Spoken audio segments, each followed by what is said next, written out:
एक समय पहले की बात है, अमरावती शहर पर सोहम नामक राजा का राज्य था। गर्भवती रानी का प्रमुख काल निकट ही था। उन्होंने राजा से शहर में घूमने जाने का अनुरोध किया। राजा की आज्ञा पर पूरे शहर को सजाया गया। रानी सजे हुए रथ पर बैठकर शहर में घूमने निकली। एक गली से गुजरते समय उन्हें अचानक प्रसव पीड़ा प्रारंभ हुई और वहीं उन्होंने पुत्र को जन्म दिया। वैभव गली में जन्म लेने के कारण पुत्र का नाम वैभव रखा गया। राजकुमार वैभव बचपन से ही अत्यंत धार्मिक प्रवृत्ति के थे तथा बहुत कम उम्र से ही उन्होंने दान देना प्रारंभ कर दिया था। उनकी यौवनावस्था में प्रवेश करने पर उनका विवाह राजकुमारी ममता से कर दिया गया। उनकी 2 संतान हुई। पुत्र का नाम जीवन तथा पुत्री का नाम श्रावणी रखा गया। उसी समय पड़ोसी राज्य गुरव में भीषण सूखा पड़ा। वहां के लोगों ने अपने राजा से प्रार्थना करी, महाराज, अमरावती शहर में महाराज सोहम का पुत्र वैभव रहता है। वह महान दाता है। उसके पास एक बड़ा हाथी है। वह मंगलदायक हाथी जहां भी रहता है बारिश होती है। आप उसे यहाँ लाने का प्रयत्न करें। गुरव के राजा ने अपने 7 ब्राह्मणों को हाथी लाने के लिए भेजा। ब्राह्मणों ने वहां पहुंचकर राजकुमार वैभव को अपने दानघर के पास मंगलदायक हाथी पर बैठकर आते देखा। उन्होंने राजकुमार से हाथी की याचना करी।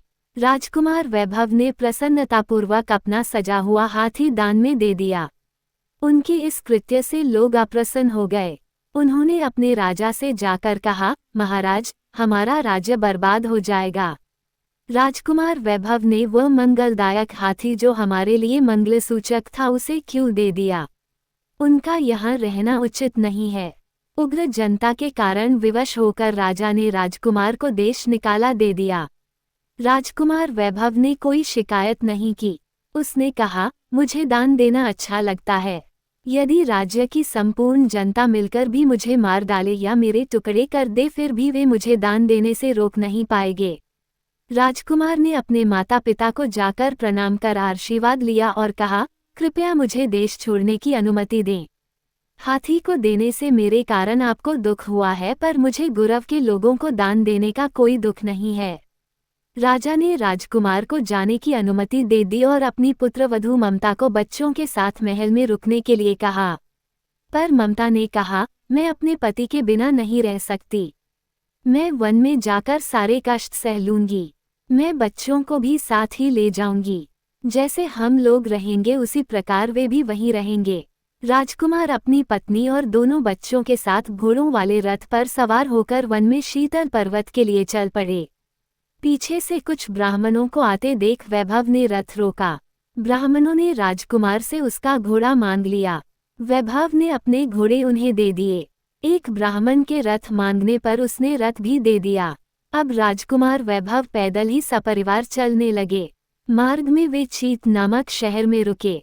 वहां के लोगों ने बड़ी ही गर्मजोशी से उनका अभिनंदन किया।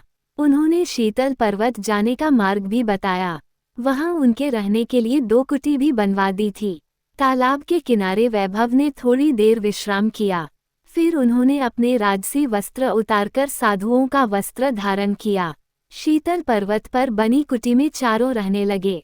प्रतिदिन तड़के ही ममता उठती थी और वन से फल तथा जड़ी बूटी लाती थी। फिर चारों साथ साथ भोजन करते थे। इसी प्रकार 1 साल पर्वत पर व्यतीत हो गए। संयोगवश उस समय गुरव के एक गांव में एक वृद्ध ब्राह्मण अपनी जवान पत्नी के साथ रहता था। एक दिन पत्नी ने पति से कहा, अब मैं आपके साथ तभी रहूंगी जब आप मेरे लिए एक सेवक नियुक्त करेंगे। ब्राह्मण ने उत्तर दिया, प्रिय, मैं एक दीन व्यक्ति हूँ। मैं तुम्हारे लिए सेवक कैसे नियुक्त कर सकता हूँ? उसकी पत्नी राजकुमार वैभव से जाकर सेवक की याचना करने की सलाह देते हुए बोली, वैभव महान दाता है। वह निश्चित रूप से तुम्हें सेवक प्रदान करेगा। वृद्ध ब्राह्मण अपनी पत्नी के आग्रह को अस्वीकार न कर सका। वह अमरावती पहुंचा। वहां उसे राजकुमार के निर्वासन तथा शीतल पर्वत पर उसके रहने की बात पता चली। ब्राह्मण चलते चलते पर्वत पहुंचा। पास की एक चट्टान पर उसने रात बिताई। उसी रात ममता ने एक दुस्वप्न देखा। उसने देखा कि एक काला व्यक्ति काले कपड़ों में है। अपने हाथों में भुजाएं लिए हुए उस डरावने व्यक्ति ने कुटिया में प्रवेश कर माद्री को बालों से पकड़कर पटक दिया। ममता रोने लगी, दोनों हाथ काट डाले। सुबह ममता ने अपने स्वप्न की बात वैभव को बताई।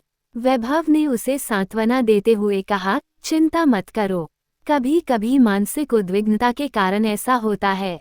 पति की बातों से आश्वस्त होकर फल तथा जड़ी बूटी लाने वन चली गई। वैभव ने जब ब्राह्मण पुजाक को आते हुए देखकर पूछा, हे ब्राह्मण, इस घने वन में आप क्यों पधरे हैं? पुजाक ने कहा, हे श्रीमान, मैं आपके बच्चों को दान में मांगने आया हूँ। ब्राह्मण की याचना सुनकर वैभव थोड़ा भी भयभीत नहीं हुआ। उसे पता था कि वृद्ध ब्राह्मण बच्चों से सेवक का काम लेना चाहता है। अपने दोनों बच्चों को देते हुए उसने कहा, हे ब्राह्मण, दान और परोपकार के दिव्य गुण के रूप में ये परम ज्ञान मुझे अधिक प्रिय है। पुजाक बच्चों को साथ लेकर चला गया। शाम के समय प्रतिदिन की भांति ममता फल तथा जड़ी बूटी लेकर वन से वापस आई। उसे रह रहकर अपना स्वर्ण याद आ रहा था। प्रतिदिन संध्या समय बच्चे ध्यान के चबूतरे पर उसकी प्रतीक्षा कर रहे होते थे, पर आज उन्हें वहां नहीं देखकर उसे गड़बड़ लगी। कुटिया में भी गजब का सन्नाटा था। वैभव वहां अकेला बैठा था। उसने बच्चों के विषय में पूछा और बोली, हे राजकुमार, यदि आपने बच्चों के विषय में नहीं बताया तो प्रातः तक आप मुझे मृत पाएंगे। वैभव ने सुबह की घटना के विषय में ममता को कुछ नहीं बताया। ममता सारी रात रोती रही और फिर अचेत हो गई। वैभव ने चेहरे पर पानी के छींटे डाले, तब वह होश में आई। सचेत होने पर माद्री ने पूछा, मेरे प्रभु, कृपया मुझे बताएं कि मेरे बच्चे कहाँ हैं। वैभव ने विस्तार से उसे बताया, तुम्हारे वन जाने के बाद एक दीन वृद्ध ब्राह्मण मेरे पास आया। उसके याचना करने पर मैंने अपनी दोनों संतानें उसे दे दी। मुझे देखो, इस प्रकार विलाप मत करो।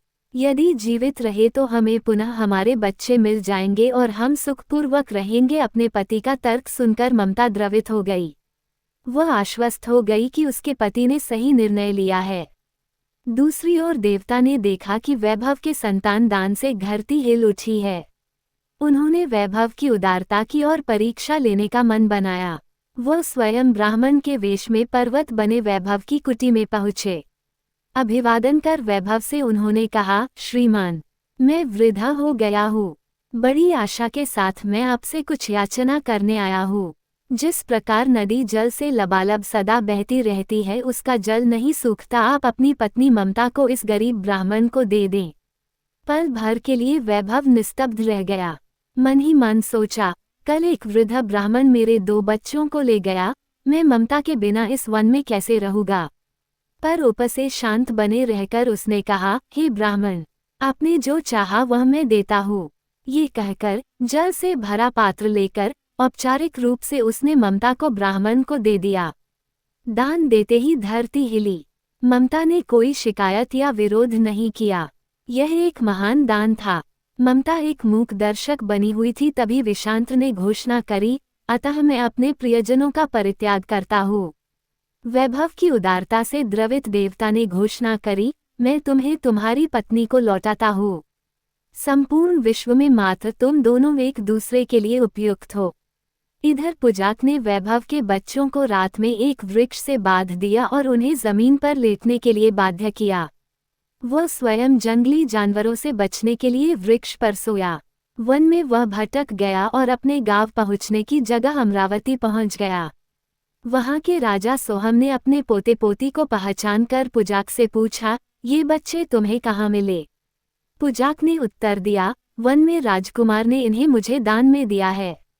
बच्चों ने राजा को बताया, ये ब्राह्मण हमें गुलामों की भांति छड़ी से मारता है। ये ब्राह्मण नहीं, एक दैत्य है।